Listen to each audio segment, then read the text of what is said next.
Let's go ahead and call the meeting to order. We're here on the motion of privilege. Monsieur Mélan, I apologize for the delay to get started this morning. We had some members of the House who wanted to call it a day very early in the day today.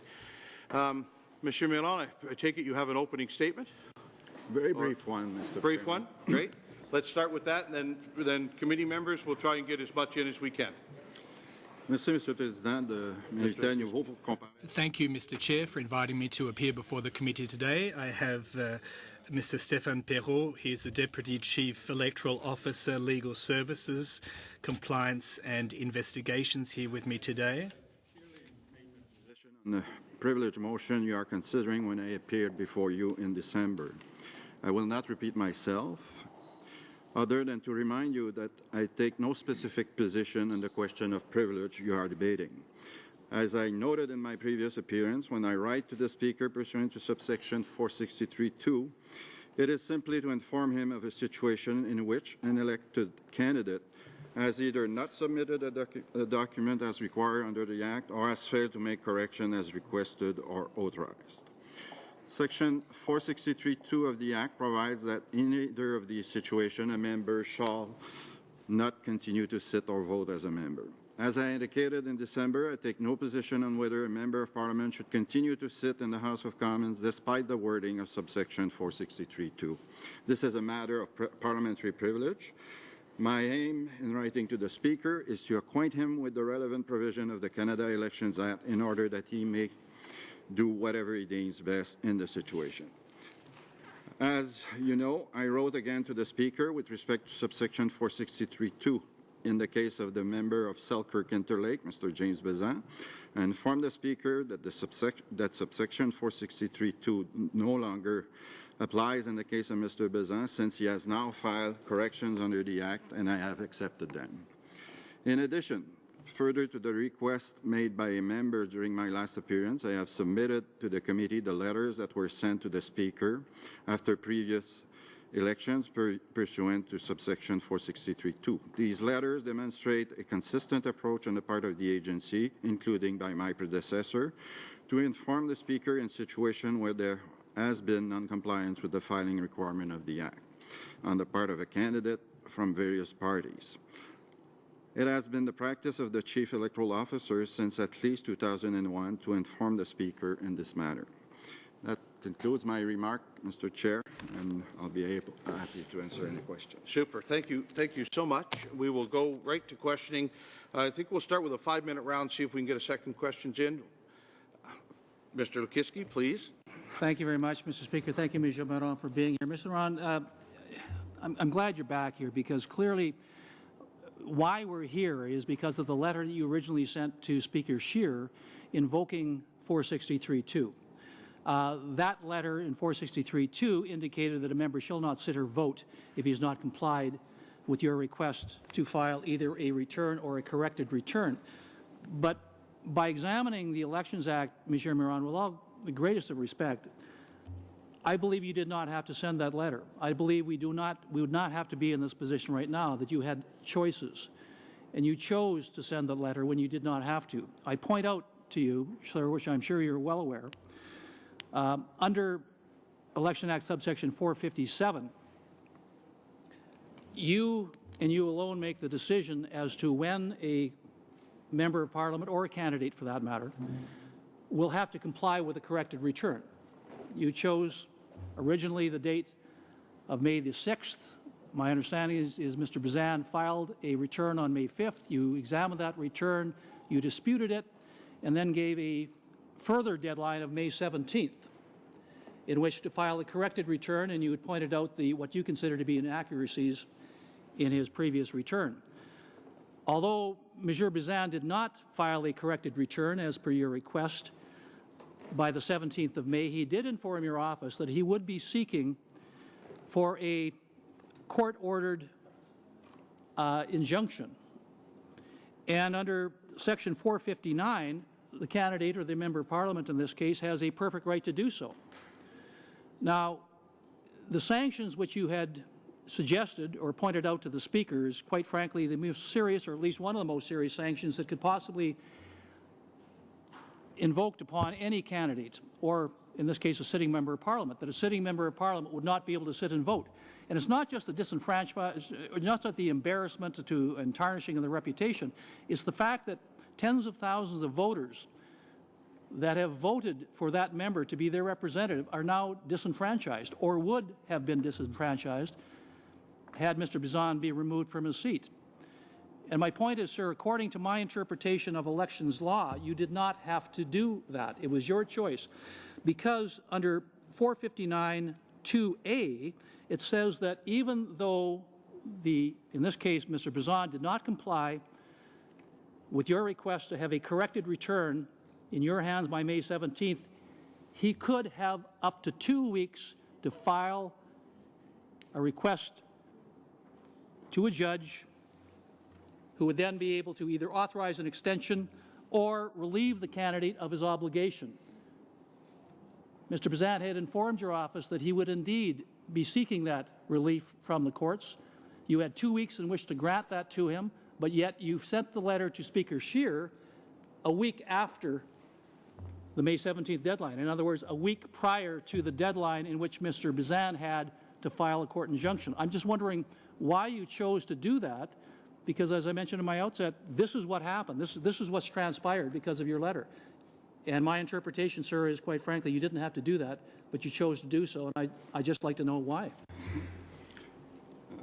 I think the correspondence I provided to the committee indicates that it's been a consistent practice for at least 2001 from the office to inform the Speaker of any situation that occurs under 463(2). We are in a difficult position whether we do one thing or another, and I think this matter is truly a matter of privilege. All I'm doing, or all my predecessors were doing in issuing those letters, was advising the Speaker of the matter for him to consider under the rules that govern Parliament. But do you not agree it was your choice? You could have waited at least until the 2-week deadline was up? Waiting or not in either case could have triggered the issue of privilege.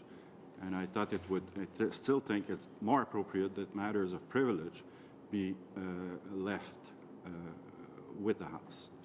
I understand that the situation has been resolved. Otherwise, I would have been accused of not informing the House properly as it should be. I don't think you would have been accused. Violating the privileges. I doubt that very much, sir, you would have been accused of anything, because my understanding is that the discussions were going on between your office and Mr. Bizan's campaign team, and in fact, now that it's resolved, the amount we're talking about is less than $500. So for a figure of less than $500, Mr. Bizan has been vilified in some cases by members of the opposition. Certainly his reputation has been tarnished, and quite frankly, had 463(2) been enacted and he be removed from sitting and voting, his constituents would have been disenfranchised. Thank you, Mr. Lukiski. No, nothing? Mr. Christopherson, 5 minutes, please. Thank you, Chair.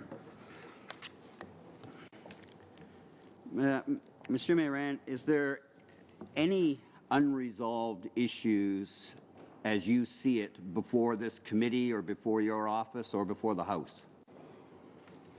Under Section 463(2)? In terms of Mr. Bizan's case, the matter has been resolved out of court. I have received a corrected return as pursuant to the agreement that intervened, and as far as I know, the matter is resolved and is no longer before Parliament. Thank you. I advise the Speaker accordingly. Thank you. So, Chair, my contention to you is that we have done exactly what has been asked of us. The Speaker found a prima facie case, referred it to this committee, asked us to resolve it prior to us concluding our deliberations. The matter has been resolved out of court. Mr. Lukiski had advised us of that himself, and further, sorry? In-camera discussions. And Mr. Mayrand has now confirmed that indeed the government's contention that the matter is resolved is true. So, and I've asked the question as to, because it was Mr. Mayrand's letter that started all this, and so I've asked Mr. Mayrand, are there any outstanding issues? I'm advised by him that the matter is resolved. Therefore, as far as I can see, Chair, unless someone can point out to me what unresolved work we have, the instant case in front of us is resolved, and we can put done on that file, and then what's left is the question of any potential changes that we might want to make to the legislation as a result of this, and we need to determine whether we're going to do that on our own and continue and offer a resolve to the Speaker, or recognize that these matters are touched on in C-23 and let this be subsumed by that discussion. So to me, that's what's left to resolve, Chair, is the issue of any recommendations or changes and when we might look at those. But as to the case that's in front of us, it's old. If I could answer that, and I'll stop the time while I do, Mr. Christopherson, absolutely right, but there's two parts to this motion of privilege. One was the resolution of Mr. Bazan's issue. The second one was the question from the Speaker, what do I do if it happens again? Right. And you're right, so you've hit on that. So this committee is still faced with the second part. If I may, Chair, on. Thank you, Chair. I appreciate your intervention. I do think it helps clarify the point I was making, and that is that since the only thing left of the two pieces is any changes, the question for us is, should we take the time of this committee, recognizing we've got other work, to look at a part of a bill that is being overhauled in a major way under Bill C-23, and that this either will or could capture that issue there, and that's why I'm suggesting now. And I would think we should fold it into the C-23, but we can have that discussion. But the issue about Mr. Bazan, it's over. I mean, we've heard from the person who raised the first concern that it's now concluded. I don't know what more there would be for us to do. We have met the Speaker's request, and I'll say again, and on the second point, the only thing left for us to determine is whether we, as PROC, want to continue reviewing that legislation in light of this case and make any recommendations, or whether we want to then just say that this matter will be subsumed by C-23, which coincidentally is coming to this committee anyway. Thank you, Mr. Christopherson. Absolutely true. It is this committee's master of its own destiny as to how it wants to study the rest of the issue. So we'll ask the whole committee. Your opinion is noted. It is this committee's normal practice to, at the end of a motion of privilege, write a report back to the Speaker, especially in this case since he's asked for that report. So that would likely be where I would suggest we go. Okay. I don't think anything I said was inconsistent with what you just said, correct? Correct. Great, good, thanks. Monsieur Lamoureux, 5 minutes. Yes, thank you, Mr. Chair. I think that there is an outstanding issue in which it would be wonderful to have your opinions and thoughts on, Mr. Mirand. The issue that I see is that two things. One is that we had a letter that came from your office to the Speaker. And what I'm interested in knowing is, by forwarding it to the Speaker, was it your intention that the House itself would have been made aware of it? Like, how does members of the House of Commons become aware, or is it 100% responsibility of the Speaker to do whatever he or she in the future might want to do with that letter? That's a matter for the House to resolve. I'm required to communicate with parliamentarians through the Speaker. Okay. And that's what I do in all circumstances. Okay, so as far as we're concerned, there could have been more than 2 letters that you have sent. We don't know. We just found out about those other 2 from media reports and so forth. Have you sent any other letters to the Speaker's office? I did provide the committee with all the letters that have been issued since 2001, I believe. Okay, since the last federal election, can you indicate how many letters have actually been sent to the Speaker's office?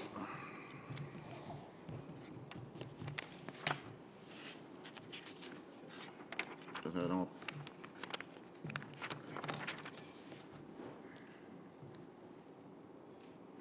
Just 2.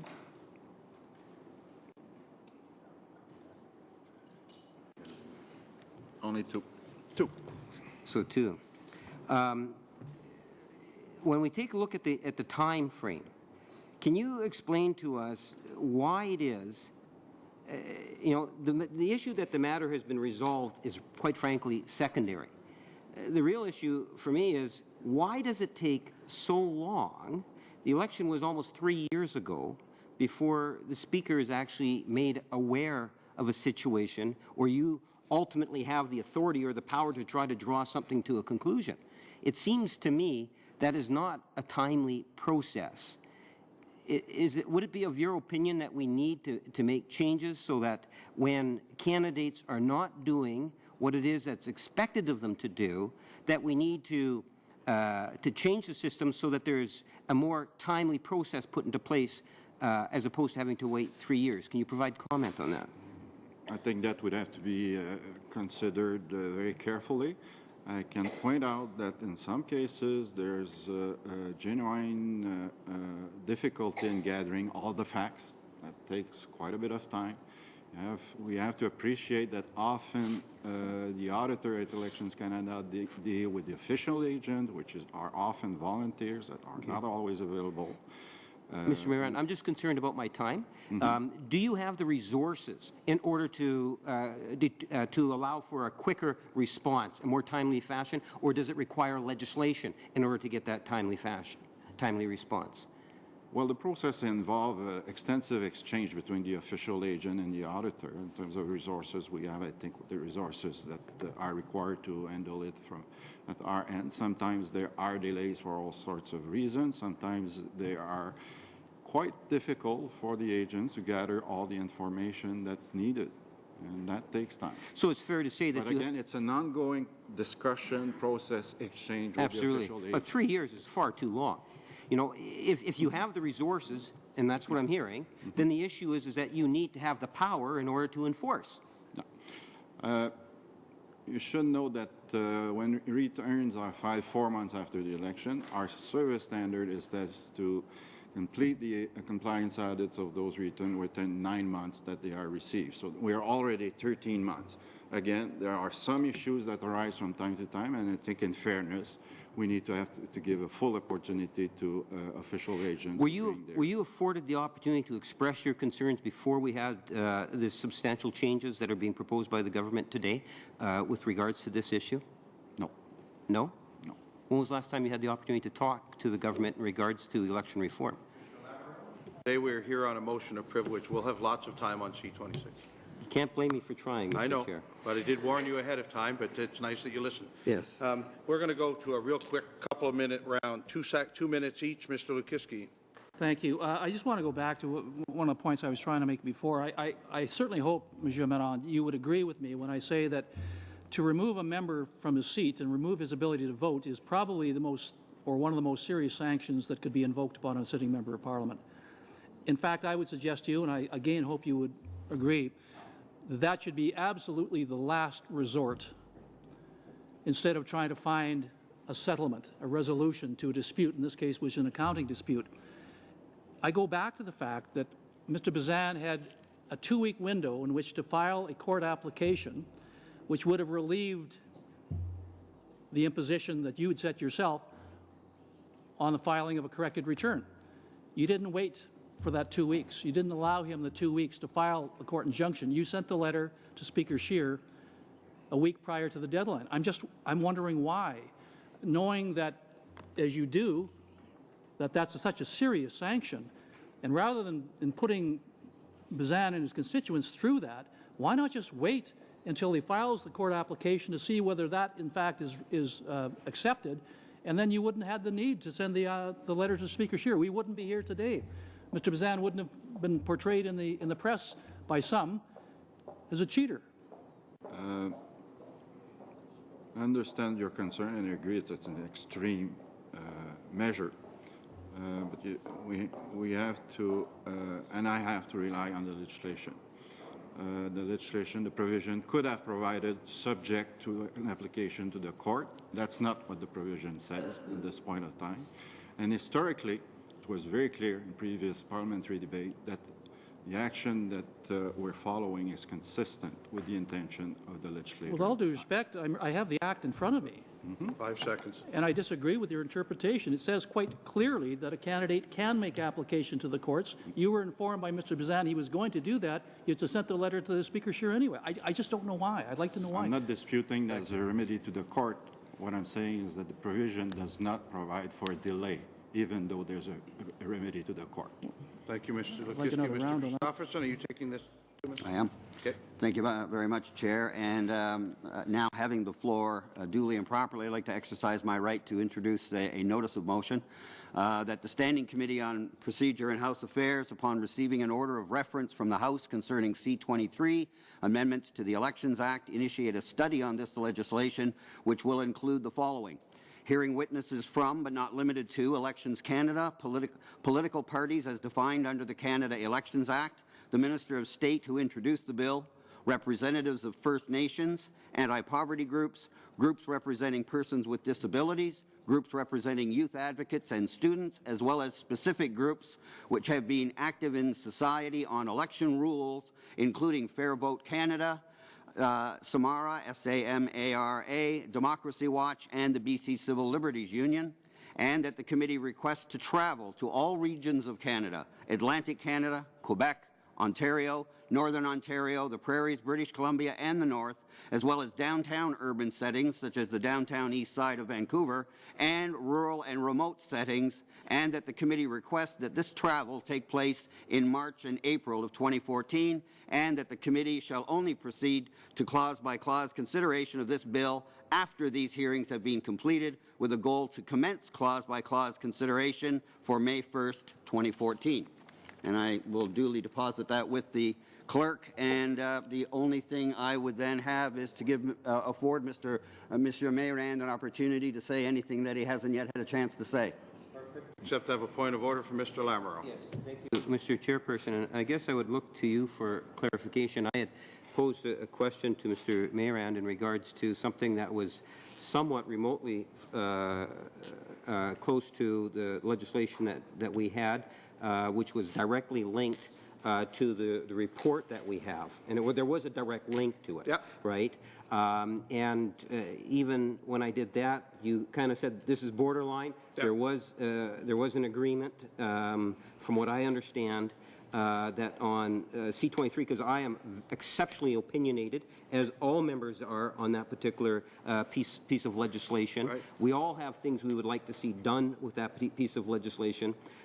Even though it's on the surface it sounds like a good motion, I think that I would look to you in terms of some guidance to the committee as to whether or not it's appropriate for us to be dealing with that, or sticking with the agenda, because I do have some more questions on the agenda item. Well, thank you, but we've pretty much used time by doing this, but I'll certainly give you my answer. We've noted Mr. Christopherson's motion. It's noted. Again, he was at the meeting where I suggested we don't talk too much about this new bill while we're still dealing with the old, but it's nice to see all my friends are listening today.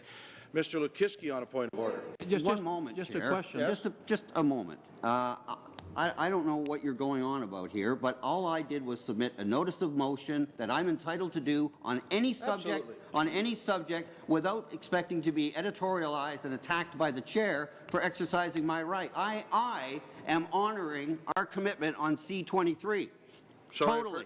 Sorry and for my your feelings, Mr. Christopherson. It's a matter of wronging me, not my feelings. Thank you. Just a question on point of order. Is David's motion in both official languages? It's here to be noted today. It wouldn't be brought up again till our next meeting. And by then, hopefully it would be, or the clerk will have taken care of that. All right? All right?